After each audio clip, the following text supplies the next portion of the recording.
Hi, grade 1 mathematicians. So today I thought we would look at some more math practice for you.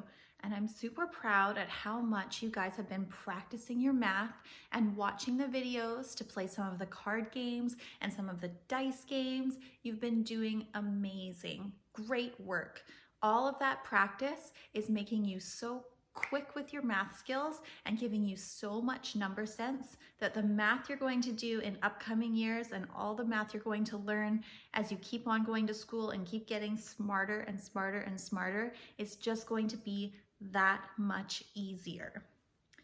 So since you're getting ready to go into grade 2 next year, I thought we would take a look at some hundreds charts and give you a little bit of practice on how to use them and how you can kind of play with them a little bit at home and learn some more math skills that way.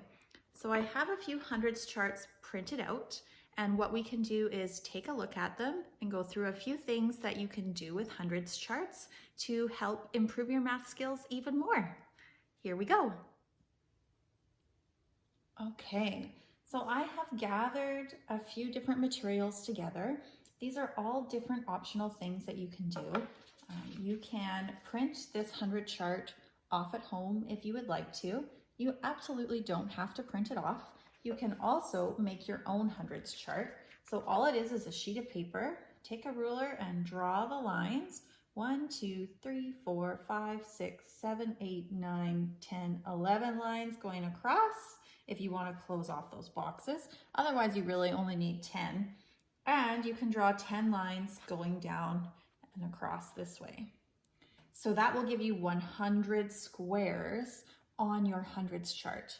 And then you can build your own that way, and you can do all the same things that we're going to do. So the first thing you can do with your hundreds chart is you can take your pencil. I'm going to use a pen so that it's a little easier for you to see what I'm writing. And you can write all the numbers out. So just practice writing, counting by ones, write the number 1, 2, 3, 4, 5, and write all of the numbers up to 100. I have already done that in this chart here so that you guys don't have to spend a whole bunch of time just watching me do it. But these are all of the numbers all the way up to 100. So it gives you practice writing your numbers and writing them in order so you know what comes before the next and what comes afterwards.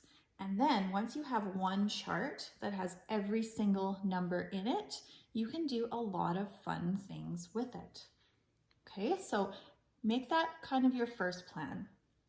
Create your hundreds chart or print your hundreds chart and write all of the numbers all the way up to 100 in your chart. Okay? Have fun with that. Okay, so if you've created your hundreds chart, this is a page protector, and I have put it inside that page protector. If you or your family have a page protector at home, you can do that as well. You don't need to do that, but it's an option for you if you have that at home. This is a whiteboard marker, so when it's in a page protector, I can write all over it. And then this is just a dishcloth, and I can erase whatever I write. So that's what I'm doing with this. I'll write my name on it just to show you.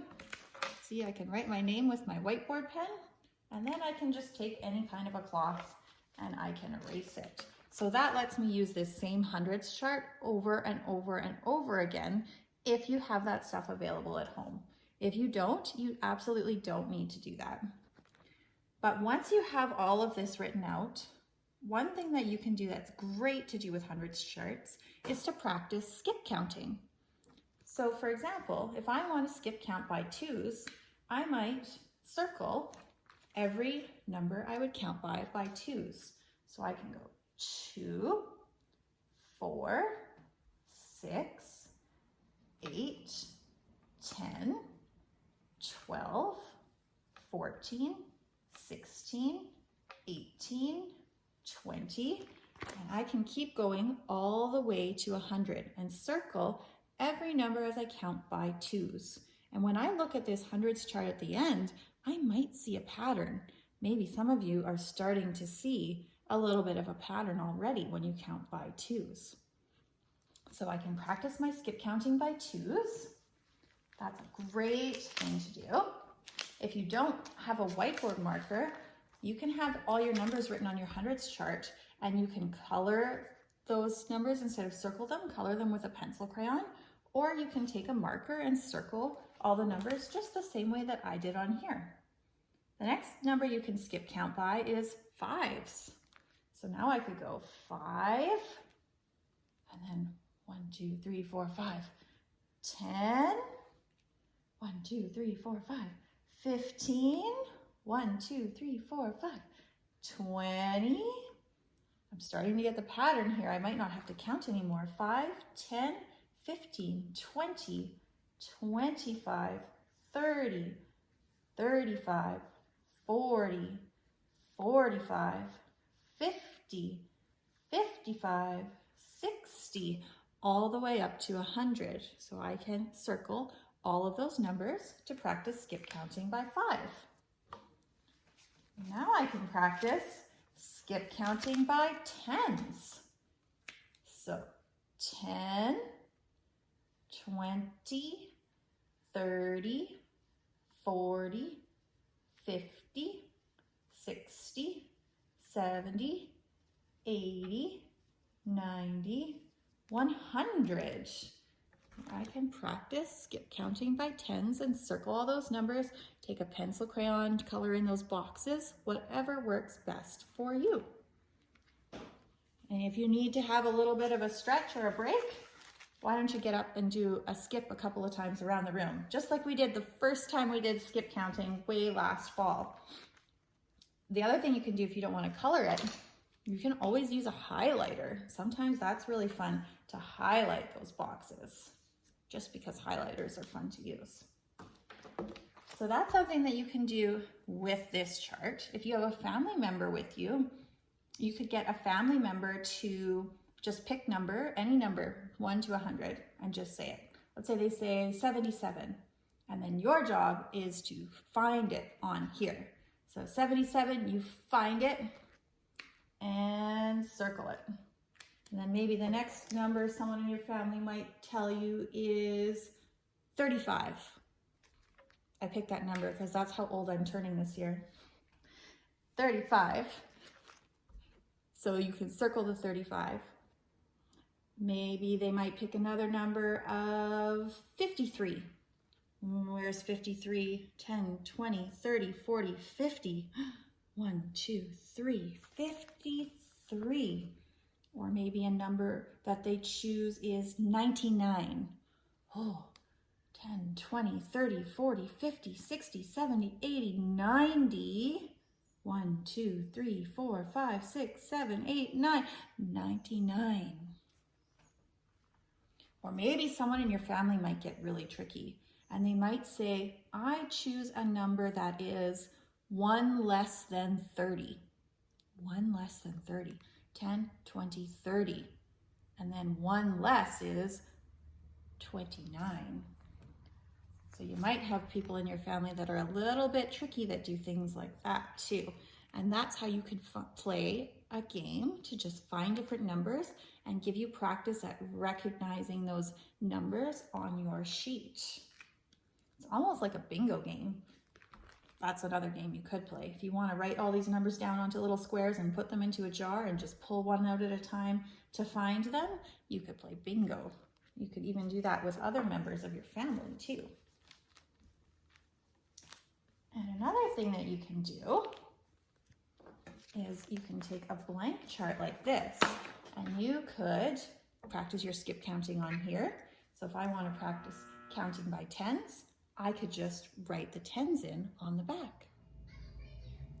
So when you're counting by tens and you're filling those numbers in, you can just write 10,